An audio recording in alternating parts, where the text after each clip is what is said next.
ଭାଇ ରବି ଉଠିବା ହଁ ଉଠ ସେଠି ଛୁଆ ଉଠିକି ନା ହଉଛି ଉଠିକି ରୋଷେଇ କଲାଣି ତୁ ଶୋଇଛୁ ଏଠି 7:30 ହେଲାଣି ତୁ ନିଜ ଭାଙ୍ଗୁନ ଡ୍ୟୁଟି ଯିବୁନି ଉଠ ଉଠ ଉଠ ଉଠ। ସକାଳୁ ସକାଳୁ ବର୍ତ୍ତମାନ ପିଲା ଉଠିକି ରୋଷେଇ ଫୋଷେଇ ଆରମ୍ଭ କରିଦେଲେଣି।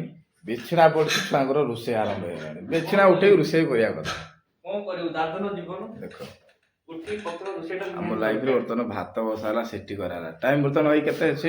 7:30 ହେଇଛି। 7:30 ହେଇଗଲାଣି। ଭାଇ ଆମର ଏଠି ପନିପରିବା କାଟିଦେଲେଣି। ରାଇସ୍ ମୂଳା ଆଳୁ ବାଇଗଣ ଶୁଖୁଆ ପକେଇ ଗୋଟେ ତରକାରୀ ହବ। ଆଚ୍ଛା ଆଚ୍ଛା ଆଉ କଣ ଗୋଟେ ଆଇଟମ ସେତିକି ଧରେ ଆଉ ଟାଇମ ନାହିଁ ଗୋଟେ ଟାଇମ ନାହିଁ ଆଜି। ଆଉ ପନିପରିବା ସବୁ ଅଛି ଆଭେଲେବଲ ଅଛି। ଫୁଲକୋବି ବି ଅଛି ନା ଆପଣଙ୍କ ଭିତରେ? ସେଟା କାଲିକି ଫୁଲକୋବି କାଲିକି ହବ ତାହେଲେ ଆଜି ଆଉ ଯାହା ହଉ ସକାଳୁ ସକାଳୁ ରୋଷେଇ ଆରମ୍ଭ କଲେଣି।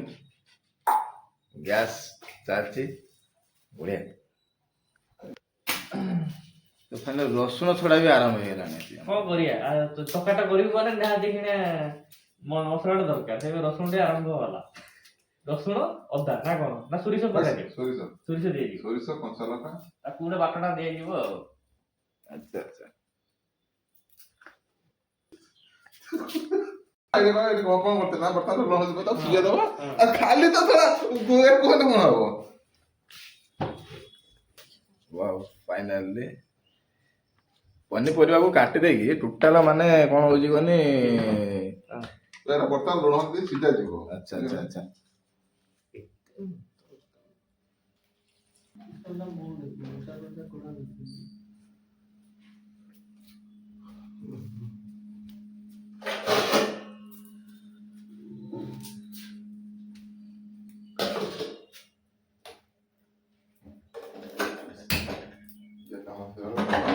ଛଡା ଆରମ୍ଭ କରିଦବା। ଏତେ ରସୁଣ ହେଇଯିବ? ଭାଇ ଶୁଖୁଆ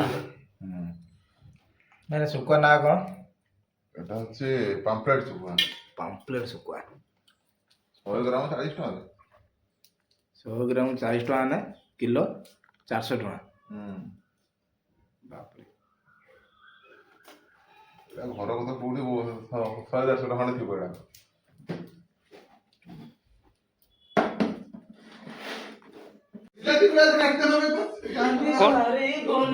କଣ ରବ ଭାଇ କଣ ହାଲଚାଲ କଣ ହଉଛ? ବିଛଣା ଉଠ ଉଠ ଗୀତ ବାହାରିଲାଣି କଣ ହାଲଚାଲ?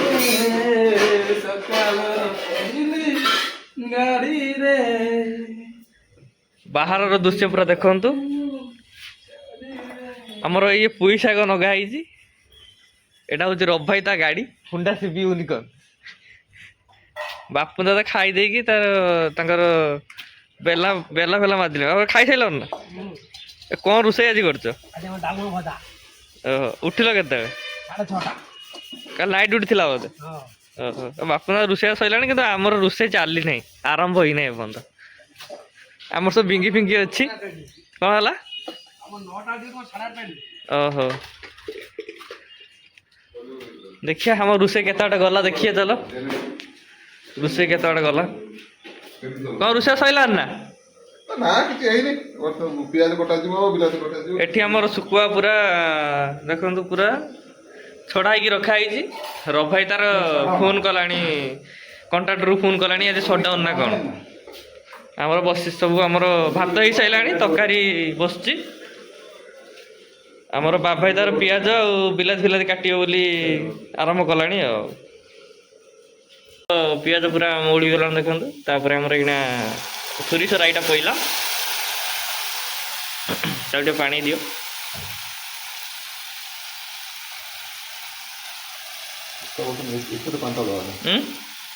ବିଲାତିଟା ପଡି ସାରିଲା ପରେ ପାଣି ଦେଇଯିବ।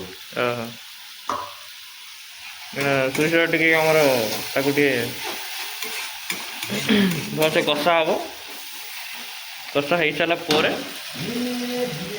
ମସଲା ପଡ଼ିବ ସବୁ। ଏଇଟା ମସଲା କ'ଣ ପଡ଼ୁଛି ବାବା ଭାଇ କହିବେ।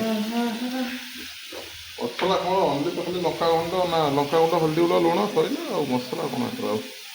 ହଳଦୀ ଗୁଣ୍ଡ ପଇଲା, ଆଉ ଥରେ ପଇଲା, ଲଙ୍କାଗୁଣ୍ଡ ପଡ଼ିବ,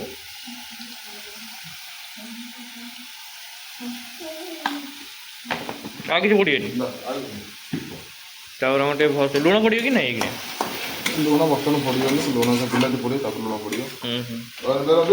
ଆମ୍ବୁଲଟା ଦିଟା ଆମ୍ବୁଲ କଥା ରବି ଆମ୍ବୁଲ ଦିଟା ଇଏ କର, ଆମ୍ବୁଲ ଦିଟା ପାନ ବତେଇଲୁ। ରବି ଭାଇ ପୁରା ଡ୍ୟୁଟି ଯିବା ପାଇଁ ପୁରା ବ୍ୟସ୍ତ ହେଇଗଲାଣି। ମତେ ଡ୍ୟୁଟି ଯାଇତେ ଦଉନାହାନ୍ତି। କ'ଣ କରିବୁ? ଝାଡୁ ମାର ବିଛଣା ଉଠାଏ। ଆଉ ଲେଟ୍ରେ ଉଠୁଛ ତମେ ସବୁ ତମକୁ ସେଇ ପାଇଁ ଏରକମ କରାହେଉଛି। ରବି ଭାଇ ଆମର ଆମ୍ବୁଲ ଏଇନା ବତେଇବେ। ଆମ୍ବ ଟଙ୍କା କୋଉଟା? ହଁ ଭାଇ ମସଲା ରେଡ଼ି ହେଇଗଲା ନା?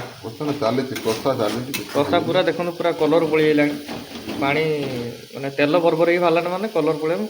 କଷା ଠିକ୍ ସେ ହେଇଗଲାଣି, ଆଉ ଖାଲି ଗୋଟେ ମିନିଟ୍ କଷା ହବ, ତାପରେ ସିଝା ପରିବା ଅଛି ଆଉ ତାପରେ ପକାଯିବ, ତାପରେ ଡାଇରେକ୍ଟ ଶୁଖୁଆ ପକାଯିବ। ଆଉ ତାପରେ ପୁରା ରୋଷେଇଟା ଖତମ ହେଇସାରିଲା ପରେ ଗାଧେଇ ଦେଇ ଯିବା ଆଉ। ପୁରା କମ୍ପ୍ଲିଟ୍ ହେଇସାରିଲା ପରେ ମୁଁ ଦେଖେଇବି ପୁଣି ଆଉ ଥରେ ହେଲା। ସଞ୍ଜୟ ତାର ଗାଧେଇ ଆସି ଠାକୁର ପୂଜା କଲାଣି, ମୁଁ ବି ବ୍ରସ୍ କରିସାରିଲିଣି, ଯିବି ଗାଧେଇତେ। ଆମର ତ ରୋଷେଇ ବି ରେଡ଼ି ହେଇଗଲାଣି। ଆଉ ଯାଏ ଗାଧେଇକି ଆସିଲା ପରେ ଟିଫିନ୍ ଫିଫିନ୍ ବାଢ଼ି ଦେଇକି ଖାଇ ଖୁଆ ଦେଇକି ଯିବା ଡ୍ୟୁଟି ଆଉ।